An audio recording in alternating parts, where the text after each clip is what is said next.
அவள் ஆண்டவரை நம்பி வந்திருக்கா. தேவ நம்பிக்கை. நான் சொன்னேன் தெரியுமா, நீ மேன்மையான இடத்துக்கு போனேன்னா ஃபர்ஸ்ட் படிக்கட்டு தெய்வ நம்பிக்கை. அந்த தெய்வ நம்பிக்கையில் அவள் வந்திருக்கிறா. எனக்கு கண்டிப்பா ஒரு நாள் விடுதலை கிடைக்க, இன்னும் இல்லைன்னா நாளைக்கு கிடைக்க, நாளை இல்லைன்னா நாளை மறுநாள் கிடைக்கன்னு 18 வருஷத்தை உருட்டிட்டா.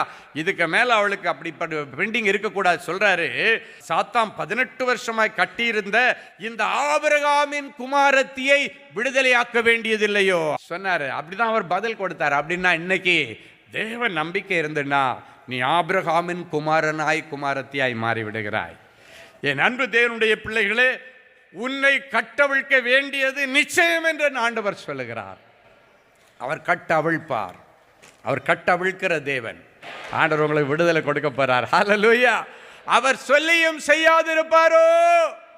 அவர் சொன்னதை சொன்னபடி செய்கிற ஆண்டவர். அவர் தமது ஜனத்திற்கு பலன் கொடுக்கிறார்.